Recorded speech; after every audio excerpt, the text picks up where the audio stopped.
ایک بزرگ رات دن عبادت الہی میں مشغول رہتے تھے۔ ایک دفعہ ان کے دل میں یہ خیال پیدا ہوا کہ اللہ کے کسی دوست سے ملاقات کرنی چاہیے۔ انہوں نے خواب میں دیکھا کہ ایک نوجوان اپنی بکریوں کو چرا رہا ہے اور کہنے والا کہہ رہا ہے کہ یہ نوجوان اللہ کا دوست ہے، تم اس سے ملاقات کر لو۔ وہ بزرگ بیدار ہوئے تو انہیں اس نوجوان سے ملاقات کی جستجو ہوئی۔ ایک دن انہوں نے دیکھا کہ وہ نوجوان اپنی بکریوں کا ریوڑ لے کر راستے سے گزر رہا ہے۔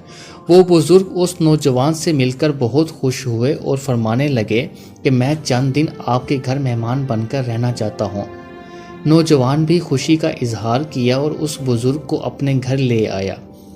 رات کے وقت دونوں آپس میں گفتگو کر رہے تھے کہ اس بزرگ نے نوجوان سے اپنے خواب کا تذکرہ کیا اور پوچھا کہ تمہارا کون سا عمل اللہ کو اتنا پسند آیا ہے کہ تمہیں اللہ نے اپنے دوستوں میں شامل کر لیا ہے۔ یہ سن کر وہ نوجوان آپ دیدہ ہو گیا۔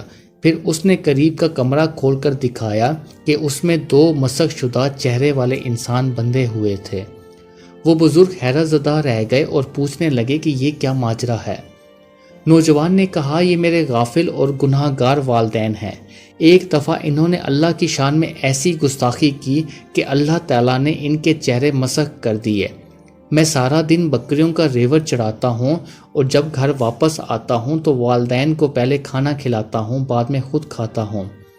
گو انہوں نے اپنے جرم کی سزا دنیا میں ہی پا لی، مگر میرا فرض بنتا ہے کہ میں ان کی خدمت کروں، آخر میرے تو والدین ہیں۔